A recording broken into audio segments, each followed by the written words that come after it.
Titanic heroine ನನ್ನ ಚೆಲುವೆ. Hello, ಎಲ್ರಿಗೂ welcome back to Chaitra Kushal YouTube channel. ಎಲ್ಲರೂ ಹೇಗಿದ್ದೀರಾ? ಎಲ್ಲರೂ ಆರಾಮಾಗಿದ್ದೀರಾ ಅಂತ ಭಾವಿಸ್ತಾ ವ್ಲಾಗ್ನ ಸ್ಟಾರ್ಟ್ ಮಾಡ್ತಿದ್ದೀನಿ. ಐ ನೋ ತುಂಬಾ ದಿನ ಆದ್ಮೇಲಿಂದ ಒಂದು ವ್ಲಾಗ್ ಅಪ್ಲೋಡ್ ಮಾಡ್ತಿದ್ದೀನಿ, ಯಾಕಂದ್ರೆ ಸ್ವಲ್ಪ ಬ್ಯುಸಿ ಇದೆ. ಸೊ ಪರ್ಸ್ನಲ್ ಲೈಫು, ಕೆಲ್ಸಕ್ಕೆ ಸೇರಿದ ಮನೆಯಿಂದ ಪ್ರೊಫೆಷ್ನಲ್ ಲೈಫು, ಮಗು ನೋಡ್ಕೊಳ್ಳೋದು ಎಲ್ಲ ಒಂದು ಸ್ವಲ್ಪ ಹೆಕ್ಟಿಕ್ ಅನಿಸ್ತು. ಅದಕ್ಕೆ ವ್ಲಾಗ್ ಮಾಡಕ್ ಆಗ್ತಿರ್ಲಿಲ್ಲ. So I am back with a new vlog. ಇವತ್ತು ನನ್ನ ಈವ್ನಿಂಗ್ ರುಟೀನ್ ಹೇಗಿರುತ್ತೆ ಅಂತ ತೋರಿಸ್ತೀನಿ. ಆಫೀಸಿಂದ ಇವತ್ತು ಬೇಗನೆ ಬಂದೆ. 2 ಗಂಟೆಗೆಲ್ಲ ಆಲ್ಮೋಸ್ಟ್ ಮನೇಲಿ ಇದ್ಬಿಡ್ತೀನಿ, ಬೆಳಗ್ಗೆ 8 ಗಂಟೆಗೆ ಹೋಗಿ. ಸೊ ಇವತ್ತು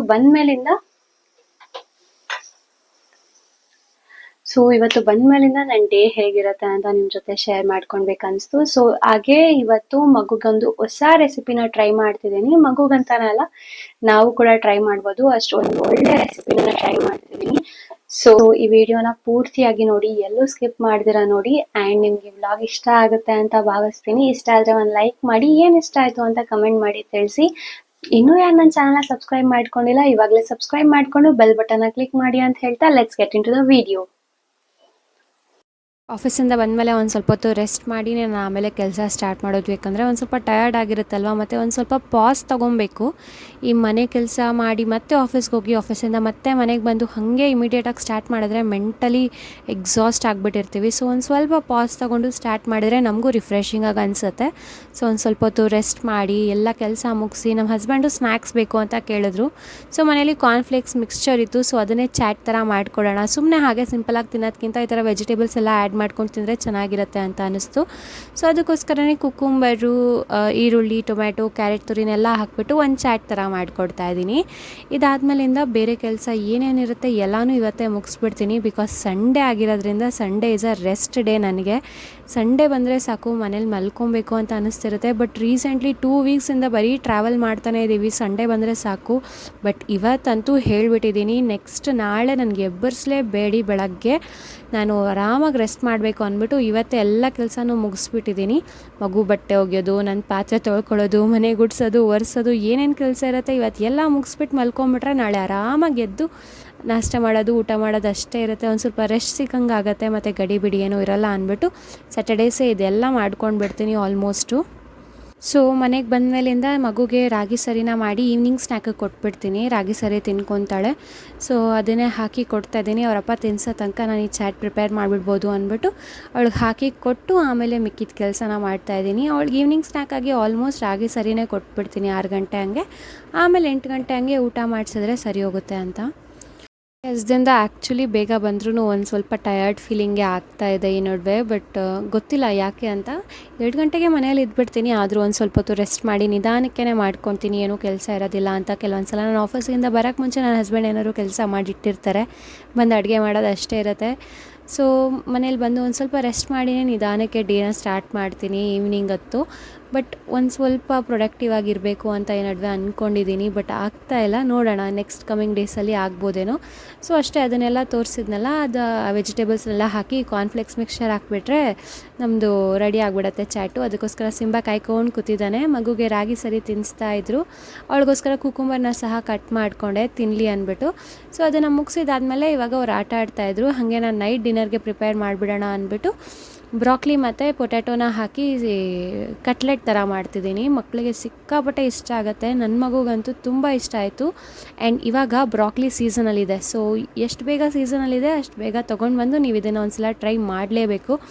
ಅಷ್ಟು ಸಖತ್ತಾಗಿ ಬಂದಿರುತ್ತೆ. ಸೊ ಬ್ರಾಕ್ಲಿನೆಲ್ಲ ಕ್ಲೀನಾಗಿ ಫ್ಲಾರೆಟ್ಸ್ನ ಬಿಡಿಸ್ಕೊಂಡು ಅದನ್ನು ತೊಳ್ಕೊಳ್ಬೇಕಾಗತ್ತೆ. ಇಲ್ಲ ಅಂದರೆ ಅದು ಕಟ್ ಮಾಡಿದ್ರೆ ಅದೆಲ್ಲ ಉದುರೋಗುತ್ತೆ. ಸೊ ನಾನು ಇದನ್ನು ಕ್ಲೀನಾಗಿ ಹೀಗೆ ಬಿಡಿಸ್ಕೊತಿದ್ದೀನಿ ನೋಡಿ, ಕೆಳಗಡೆ ಏನೂ ಉದುರಿರಲ್ಲ. ಅದನ್ನು ಬಾಯ್ಲ್ ಮಾಡೋಕ್ಕೆ ಇಟ್ಟಿದ್ದೀನಿ ವಿತೌಟ್ ಸಾಲ್ಟು. ಬಾಯ್ಲ್ ಮಾಡಿ ಹಾಗೆ ನನ್ನ ಮಗಳಿಗೆ 2 ಕೊಟ್ಟೆ, ಅದನ್ನು ತಿಂತಾಯಿದ್ಲು, ಎಂಜಾಯ್ ಮಾಡ್ತಿದ್ಲು. ಸೊ ಸರಿ ಆಟ ಆಡ್ತಾಯಿರು ಅಂದ್ಬಿಟ್ಟು ಹಾಗೆ ಅವಳನ್ನೊಂದು ಸ್ವಲ್ಪ ಹೊತ್ತು ಆಟ ಆಡಿಸ್ತಿದ್ದು. ಬ್ರಾಕ್ಲಿ ಎಲ್ಲ ಕ್ಲೀನಾಗಿ ಬೆಂದಮೇಲಿಂದ ನಾನು ಆಲೂಗಡ್ಡೆನ ಬಾಯ್ಲ್ ಮಾಡಿದ್ನಲ್ಲ, ಆಲೂಗಡ್ಡೆನ ಸಹ ಒಂದು ಬೌಲ್ಗೆ ಹಾಕ್ಕೊತಾ ಇದ್ದೀನಿ. ಇದನ್ನು ಕ್ಲೀನಾಗಿ ಮ್ಯಾಶ್ ಮಾಡ್ಕೊಳ್ಬೇಕು. ಇದರ ಜೊತೆಗೆ ಬ್ರಾಕ್ಲಿನ ಸಹ ನಾನು ಫುಡ್ ಪ್ರೊಸೆಸರಲ್ಲಿ ಕಾಣಿಸ್ತಿದೆಯಲ್ಲ ಚಾಪರು, ಅದರಲ್ಲಿ ಹಾಕಿ ಕ್ಲೀನಾಗಿ ಚಾಪ್ ಮಾಡ್ಕೊತಿದ್ದೀನಿ. ಅದು ಒಂದು ಸ್ವಲ್ಪ ಹಂಗಂಗೆ ಸಿಗಲಿ ಕ್ರಂಚಿಯಾಗಿ, ಪೂರ್ತಿ ಬ್ಲೆಂಡ್ ಮಾಡೋದು ಬೇಡ ಅಂದ್ಬಿಟ್ಟು ಮಿಕ್ಸರ್ನ ನಾನು ಅಷ್ಟೊಂದು ಯೂಸ್ ಮಾಡೋದಿಲ್ಲ. ನನ್ನ ಮಗಳಿಗೆ ಇವಾಗ ತನಕ ನಾನು ಯಾವುದನ್ನು ಮಿಕ್ಸಿಗೆ ಹಾಕಿ ಕೊಟ್ಟಿಲ್ಲ. ಸೊ ಆದಷ್ಟು ಈ ಥರ ಫುಡ್ ಪ್ರೊಸೆಸರಲ್ಲಿ ಇಲ್ಲ ಅಂದರೆ ಮ್ಯಾಶ್ ಮಾಡಿ ಕೊಟ್ಬಿಡ್ತೀನಿ. ಮಿಕ್ಸಿ ಆಗಲಿ ಕುಕ್ಕರ್ ಆಗಲಿ ಮಕ್ಕಳಿಗೆ ಅಷ್ಟಾಗಿ ಬದಲಿಸೋದು ನನಗಿಷ್ಟ ಇಲ್ಲ. ನೀವು ಬಳಸ್ತಿದ್ರೆ ದಟ್ಸ್ ಡೆಫಿನೆಟ್ಲಿ ನನ್ನ ಒಪಿನಿಯನ್ ಅಷ್ಟೇ. ಸೊ ಅವಳಿಗೆ ಮಿಕ್ಸರ್ ಆಗಲಿ ಕುಕ್ಕರ್ ಆಗಲಿ ಜಾಸ್ತಿ ಬಳಸೋದಿಲ್ಲ. ಅದರಿಂದ ನಾನು ಈ ಥರ ಚಾಪರಲ್ಲಿ ಹಾಕ್ಬಿಟ್ಟು ಕ್ಲೀನಾಗಿ ಚಾಪ್ ಮಾಡಿಕೊಂಡು ಮಿಕ್ಸ್ ಮಾಡ್ತಿದ್ದೀನಿ. ಇವಾಗ ಆಲೂಗಡ್ಡೆನ ಫಸ್ಟೇ ಮ್ಯಾಶ್ ಮಾಡ್ಕೊಂಡಿದ್ರೆ ಸರಿ ಹೋಗಿರ್ತಿತ್ತು. ಬಟ್ ಸ್ಟಿಲ್ ಇವಾಗಲೂ ಮಾಡ್ಕೊಳ್ಬೋದು, ಅದೇನು ಪ್ರಾಬ್ಲಮ್ ಆಗಲಿಲ್ಲ ನನಗೆ. ಕ್ಲೀನಾಗಿ ಮ್ಯಾಶ್ ಮಾಡಿಕೊಂಡು ಮಿಕ್ಸ್ ಮಾಡಿಕೊಂಡು ಈ ಥರ ರೆಡಿ ಮಾಡಿ ಇಟ್ಕೊಂಡಿದ್ದೀನಿ. ಒಂದು ಸ್ವಲ್ಪ ಆಲೂಗಡ್ಡೆ ಕ್ಲೀನಾಗಿ ಮ್ಯಾಶ್ ಆದ್ರೇ ಒಳ್ಳೆಯದು, ಯಾಕೆಂದರೆ ಮಕ್ಕಳು ತಿನ್ನೋದ್ರಿಂದ ಅವ್ರು ಹಾಗಾಗೆ ಸಿಗುತ್ತೆ. ಸೊ ಅವ್ರಿಗೆ ಅಷ್ಟೊಂದು ಇಷ್ಟ ಆಗೋದಿಲ್ಲ ಅಂದ್ಬಿಟ್ಟು ಮ್ಯಾಶ್ ಮಾಡಿದಾದಮೇಲೆ ಒಂದು ಸ್ವಲ್ಪ ಟರ್ಮರಿಕ್ ಪೌಡರ್ ಹಾಕಿ ಜೀರಿಗೆ ಪುಡಿ ಮತ್ತು ಪೆಪ್ಪರ್ ಪೌಡರ್ನ ಹಾಕ್ತಿದ್ದೀನಿ. ಅದೇ ನಾನು ಹೇಳ್ದಂಗೆ ಮಗುಗೆ ಪೆಪ್ಪರಿಂದನೇ ಸ್ವಲ್ಪ ಇದು ಸ್ಟಾರ್ಟ್ ಮಾಡಿರೋದು ಸ್ಪೈಸಿನೆಸ್ನ. ಆಮೇಲೆ ಕಡಲೆ ಹಸಿಟ್ಟು 2 ಸ್ಪೂನ್ ಹಾಕಿಬಿಟ್ಟು ರವೆನ ಹಾಕ್ತಾಯಿದ್ದೀನಿ 2 ಸ್ಪೂನು. ಒಂದು ಸ್ವಲ್ಪ ಕ್ರಂಚಿಯಾಗಿರುತ್ತೆ ರವೆ ಹಾಕಿದ್ರೆ.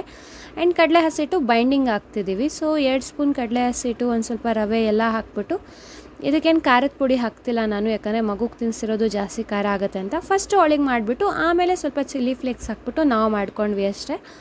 ಸೊ ಈ ಥರ ಕ್ಲೀನಾಗಿ ಬೈಂಡ್ ಮಾಡ್ಕೊಂಡಿದ್ದಾದಮೇಲೆ ಒಂದು ಸ್ವಲ್ಪ ತುಪ್ಪ ಹಾಕಿ ಈ ಥರ ಫ್ರೈ ಮಾಡಿಕೊಂಡೆ. ಸೀರಿಯಸ್ಸಾಗಿ ಹೇಳ್ತಿದ್ದೀನಿ, ನನ್ನ ಮಗಳಿಗೆ ಎಷ್ಟು ಇಷ್ಟ ಆಯಿತು ಅಂದರೆ ಸಿಕ್ಕಾಪಟ್ಟೆ ಇಷ್ಟ ಆಯಿತು ಅವಳಿಗೆ. ಈ ಥರ ಇನ್ನೊಂದು ಸಲ ಮಾಡಿಕೊಡ್ಬೇಕಂತ ನಂಗೆ ಅನಿಸ್ತು. ಆ್ಯಂಡ್ ನಾವು ವರ್ಕಿಂಗ್ ಹೋಗೋದ್ರಿಂದ ಮದರ್ಸ್ಗೆ, ನನಗಂತೂ ಡೆಫಿನೆಟ್ಲಿ, ಬೇರೆಯವ್ರಿಗೆ ನಂಗೆ ಗೊತ್ತಿಲ್ಲ, ಒಂದು ಸ್ವಲ್ಪ ಗಿಲ್ಟ್ ಫೀಲಿಂಗೇ ಇದೆ. ಯಾಕಂದರೆ ಮಕ್ಕಳಿಗೆ ಬೇರೆಯವರೆಲ್ಲ ಏನೇನೋ ವೆರೈಟೀಸ್ ಎಲ್ಲ ಮಾಡಿಕೊಡ್ತಿದ್ದಾರೆ. ನನ್ನ ಮಗುಗೆ ಬರೀ ಅನ್ನ ಸಾಂಬಾರು, ಕೆಲವೊಂದು ಸಲ ಅನ್ನ ಇದ್ದರೆ ಬರೀ ಅನ್ನ, ರಾಗಿ ಸರಿ, ಉಪ್ಪಿಟ್ಟು, ಅವಲಕ್ಕಿ ಇಂಥವೇ ಮಾಡಿಕೊಡ್ತೀನಲ್ವ, ಬೇರೆ ಏನಾದರೂ ಹೊಸದಾಗಿ ಮಾಡಿಕೊಡ್ಬೇಕು ಅಂತ ಅನಿಸ್ತಾನೆ ಇರುತ್ತೆ. ಬಟ್ ಟೈಮ್ ಸಿಕ್ಕಿದಾಗ ಮಾಡಿಕೊಡೋಕ್ಕೆ ಟ್ರೈ ಮಾಡ್ತಿದ್ದೀನಿ ಈ ನಡುವೆ.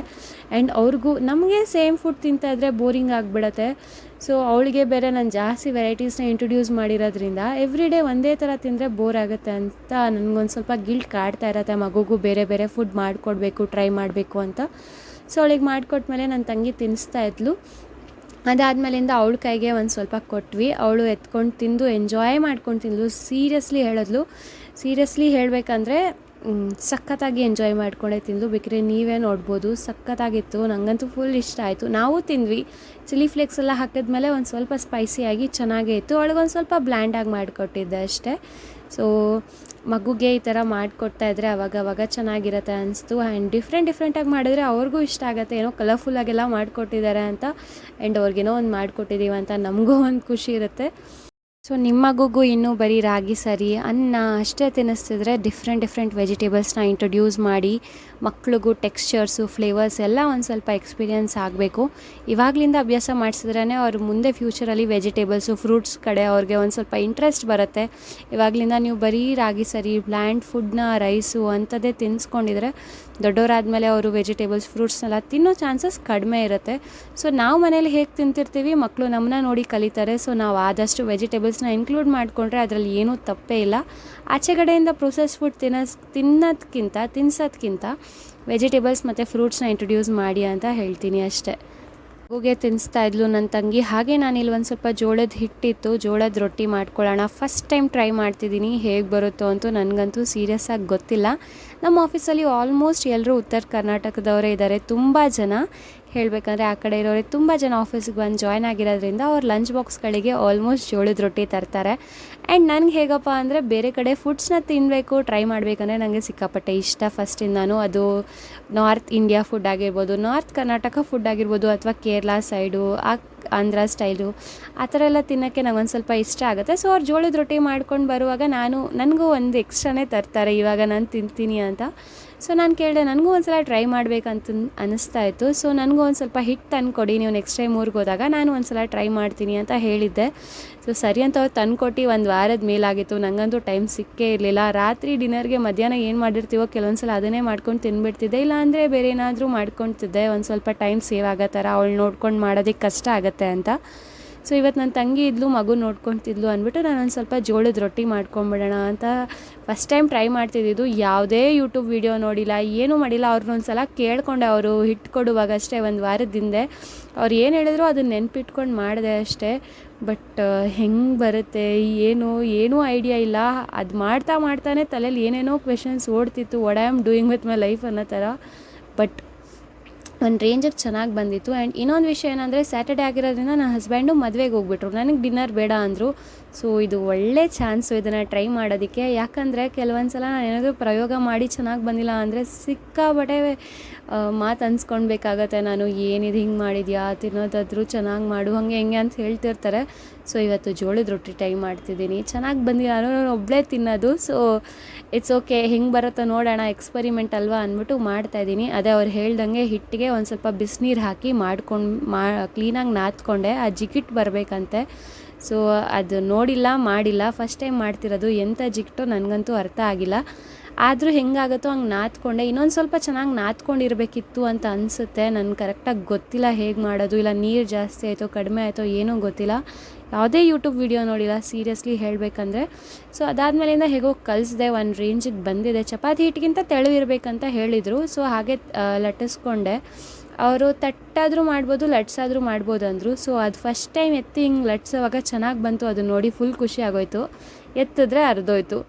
ಸೊ ಏನಪ್ಪ ಹಿಂಗೆ ಮಾಡೋದು ಇದು ಅಂತ ಫುಲ್ ತಲೆ ಕೆಟ್ಟೋಯ್ತು. ಬಟ್ ಸ್ಟಿಲ್ ಚೆನ್ನಾಗಿ ಬಂದಿದೆ. ನಾನೇನೋ ಒಂದು ಸ್ವಲ್ಪ ತಪ್ಪು ಮಾಡ್ತಿದ್ದೀನಿ, ಕ್ಲೀನಾಗಿ ನಾದ್ಬಿಟ್ಟು ಮಾಡೋಣ ಅಂದ್ಬಿಟ್ಟು ಹಾಗೆ ಮಾಡಿದೆ. ಮತ್ತು ದೊಡ್ಡದಾಗಿ ಮಾಡೋದು ಬೇಡ, ಒಂದು ಸ್ವಲ್ಪ ಚಿಕ್ಕದಾಗೆ ಮಾಡೋಣ, ನಾನು ಒಬ್ಬಳೇ ತಿಂತಿರೋದಿಲ್ವ, ಅದಕ್ಕೋಸ್ಕರ ಚಿಕ್ಕದಾಗೆ ಮಾಡೋಣ ಅಂತ ಹಾಗೆ ಟ್ರೈ ಮಾಡಿದೆ. ಬಟ್ ಸ್ಟಿಲ್ ಅದು ಮುರಿದು ಹೋಗ್ತಿತ್ತು. ಏನು ತಪ್ಪು ಮಾಡಿದ್ದೀನಿ ಏನೂ ಅರ್ಥ ಆಗ್ತಿಲ್ಲ. ಇವಾಗ ಯೂಟ್ಯೂಬ್ ತೆಗ್ದು ನೋಡೋಕ್ಕೆ ಫೋನ್ನ ರೆಕಾರ್ಡಿಂಗಲ್ಲಿ ಇಟ್ಟಿದ್ದೀನಿ. ಸೊ ಸರಿ, ಹೇಗೆ ಬರುತ್ತೋ ಹಾಗೆ ಮಾಡೋಣ, ನೆಕ್ಸ್ಟ್ ಟೈಮ್ ನೋಡಿಕೊಂಡು ಕರೆಕ್ಟಾಗಿ ಮಾಡೋಣ ಅಂತ ಅಂದ್ಬಿಟ್ಟು ಹಾಗೆ ಮಾಡಿದೆ. ಚಿಕ್ಕದಾಗಿ ಒಂದು ಸ್ವಲ್ಪ ಚೆನ್ನಾಗೇ ಬಂದಿತ್ತು.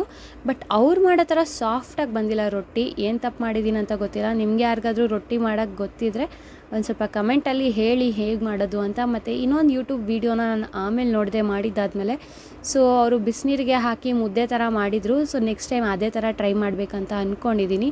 ಅದು ಹೇಗೆ ಬರುತ್ತೋ ಗೊತ್ತಿಲ್ಲ. ಆ್ಯಂಡ್ ಜೋಳದ ರೊಟ್ಟಿ ಫಸ್ಟ್ ಟೈಮ್ ಮಾಡೋರಿಗೆ ಬರೋದಿಲ್ವಂತೆ, ಉತ್ತರ ಕರ್ನಾಟಕ ಕಡೆಯವ್ರಿಗೆ ಬರೋದಿಲ್ಲ. ಇಲ್ಲಿ ನಾನು ಬೆಂಗಳೂರು ಹುಡುಗಿ, ನನಗೆ ಹೆಂಗೆ ಬರಬೇಕು. ಬಟ್ ಸ್ಟಿಲ್ ಎಕ್ಸ್ಕ್ಯೂಸಸ್ ಹೇಳೋದಕ್ಕಿಂತ ಟ್ರೈ ಮಾಡಿದ್ದೀನಿ ಹೆಂಗೆ ಬಂದಿದೆ ಅಂತ. ಟೇಸ್ಟ್ ಮಾತ್ರ ಚೆನ್ನಾಗಿತ್ತು. ಟೇಸ್ಟ್ ಅವ್ರು ಹೇಗೆ ಮಾಡ್ತಾರೋ ಹಾಗೇ ಇತ್ತು. ಬಟ್ ಸಾಫ್ಟಾಗಿ ಬಂದಿರಲಿಲ್ಲ. ಒಂದು ಕಡಕ್ ರೊಟ್ಟಿ ಥರ ಗಟ್ಟಿ ಆಗಿಬಿಟ್ಟಿತ್ತು. ಇನ್ನೊಂದು ಇದು ಮಾಡ್ತಿದ್ದೀನಲ್ವ, ಇದು ಸ್ವಲ್ಪ ಸಾಫ್ಟಾಗಿ ಬಂದಿತ್ತು. ಎರಡೇ ರೊಟ್ಟಿ ಮಾಡಿದ್ದು, ಚಿಕ್ಕದಂಗೆ ಮಾಡಿದೆ ನಾನು ಒಬ್ಳಿಗೋಸ್ಕರನೇ ಅಂದ್ಬಿಟ್ಟು.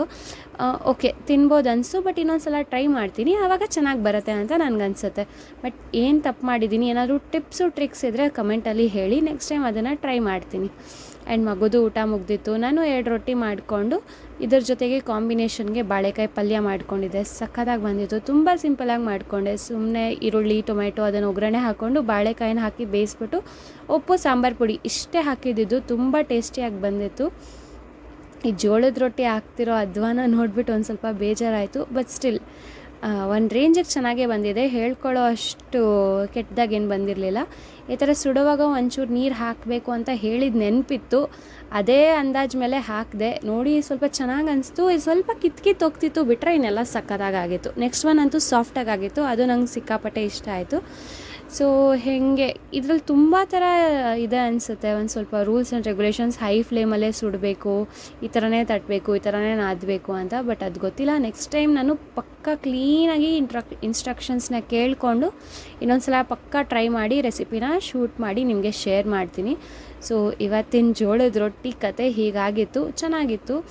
ಬಟ್ ಒಂದು ಸ್ವಲ್ಪ ಡಿಫ್ರೆಂಟಾಗಿತ್ತು ಅಷ್ಟೇ. ಆ್ಯಂಡ್ ಒಬ್ಳಿಗೆ ಆಗಿರೋದ್ರಿಂದ ನಾನು ಹೇಗಿದ್ರು ಅಡ್ಜಸ್ಟ್ ಮಾಡ್ಕೊತೀನಿ. ಥ್ಯಾಂಕ್ ಗಾಡ್ ನನ್ನ ಹಸ್ಬೆಂಡಿಗೆ ಮಾಡಿಕೊಟ್ಟಿಲ್ಲ. ಇಲ್ಲಾಂದರೆ ಇದನ್ನೇ ಇಟ್ಕೊಂಡು ನೆಕ್ಸ್ಟ್ ಟೈಮ್ ಜೋಳದ ರೊಟ್ಟಿ ಮಾಡೋಕ್ಕೆ ಕೊಡ್ತಿರ್ಲಿಲ್ಲ. ಬೇಡ ನೀನು ಚೆನ್ನಾಗಿ ಮಾಡಿಲ್ಲ ಅಂತ ಹೇಳ್ತಿದ್ರು. ಅವ್ರಿಗೆ ಎಕ್ಸ್ಪರಿಮೆಂಟ್ಸ್ ಮಾಡೋಕ್ಕೇ ಇಷ್ಟ ಆಗೋದಿಲ್ಲ. ಐನೋ ಕೆಲವೊಬ್ರು ಇರ್ತಾರಲ್ವ, ನಿಮ್ಮನೇಲೂ ಹೀಗಿರ್ತಾರೆ, ಎಕ್ಸ್ಪರಿಮೆಂಟ್ ಮಾಡೋದೇ ಇಷ್ಟ ಆಗೋದಿಲ್ಲ. ನಾರ್ಮಲಾಗಿ ಅನ್ನ ಸಾಂಬಾರು ಏನೇನು ಮಾಡಬೇಕು ಅದೇ ಮಾಡಿಟ್ರೆ ತಿನ್ಕೊತಾರೆ. ಏನಾದರೂ ಒಂದು ಸ್ವಲ್ಪ ಡಿಫ್ರೆಂಟಾಗಿ ಮಾಡೋಣ ಅಂದರೆ ಅವ್ರು ತಿನ್ನೋದೇ ಇಲ್ಲ. ಸೊ ನಮ್ಮನೇಲೂ ನನ್ನ ಹಸ್ಬೆಂಡ್ ಹಾಗೆ ಏನಾದ್ರು ಎಕ್ಸ್ಪರಿಮೆಂಟ್ ಮಾಡಬೇಕಂದ್ರೆ ನಾನು ಒಬ್ಳಿಗೋಸ್ಕರ ಮಾಡ್ಕೊಂಡು ತಿನ್ಕೊಂಬಿಡ್ತೀನಿ ಅಷ್ಟೇ. ಸೊ ಇವಾಗ ಪ್ಲೇಟಿಂಗ್ ಮಾಡೋಣ ಬನ್ನಿ. 2 ಜೋಳದ ರೊಟ್ಟಿ ಮತ್ತು ಕಟ್ಲೆಟು, ಒಂದು ಸ್ವಲ್ಪ ಆ ಕಡೆ ಎಲ್ಲ ಈರುಳ್ಳಿ ಸ್ಯಾಲೆಡ್ ಥರ ಇಟ್ಕೊಂಡಿರ್ತಾರಲ್ವ, ಸೊ ಅದನ್ನು ಇಟ್ಕೊಂಡು ಮತ್ತು ಬಾಳೆಕಾಯಿ ಫ್ರೈನ ಇಟ್ಕೊಂಡು ಹೀಗೆ ಕಾಣಿಸ್ತಿತ್ತು ನನ್ನ ಡಿನ್ನರ್ ಪ್ಲೇಟು. ನನಗಂತೂ ಸಿಕ್ಕಾಪಟ್ಟೆ ಇಷ್ಟ ಆಯಿತು. ಲೈಕ್ ಫಸ್ಟ್ ಟೈಮ್ ಟ್ರೈ ಮಾಡಿರೋದು ಇಷ್ಟು ಚೆನ್ನಾಗಿ ಬಂದಿದೆ ಅಂತ I am very happy. So ನೋಡಿದ್ರಲ್ಲ ಇವತ್ತಿನ ವ್ಲಾಗ್ ಹೇಗಿತ್ತು ಅಂತ. ಐ ರಿಯಲಿ ಹೋಪ್ ಈ ವ್ಲಾಗ್ ನಿಮಗೆ ಇಷ್ಟ ಆಗಿದೆ ಅಂತ. ಇಷ್ಟ ಆಗಿದ್ರೆ ಲೈಕ್ ಮಾಡಿ. ಆ್ಯಂಡ್ ಇನ್ನೂ ಯಾರು ನನ್ನ ಚಾನಲ್ಗೆ ಸಬ್ಸ್ಕ್ರೈಬ್ ಮಾಡ್ಕೊಂಡಿಲ್ಲ ಆದಷ್ಟು ಬೇಗ ಸಬ್ಸ್ಕ್ರೈಬ್ ಮಾಡಿಕೊಂಡು ಬೆಲ್ ಬಟನ್ನ ಕ್ಲಿಕ್ ಮಾಡಿ. ಆ್ಯಂಡ್ ಈ ವ್ಲಾಗ್ ಹೇಗೆ ಅನಿಸ್ತು ಅಂತ ಕಮೆಂಟ್ ಮಾಡಿ ತಿಳಿಸೋದನ್ನ ಮಾತ್ರ ಮರಿಬೇಡಿ. ಓಕೆ, ಮತ್ತೆ ನೆಕ್ಸ್ಟ್ ವ್ಲಾಗಲ್ಲಿ ಸಿಗ್ತೀನಿ. ಅಲ್ಲಿವರೆಗೂ ಎಲ್ಲರೂ ಹ್ಯಾಪಿಯಾಗಿ ನೆಮ್ಮದಿಯಾಗಿರಿ ಅಂತ ಕೇಳ್ಕೊತ ಈ ವ್ಲಾಗ್ನ ಇಲ್ಲಿಗೆ ಎಂಡ್ ಮಾಡ್ತೀನಿ. I see you in the next vlog. Bye bye, take care, love you all.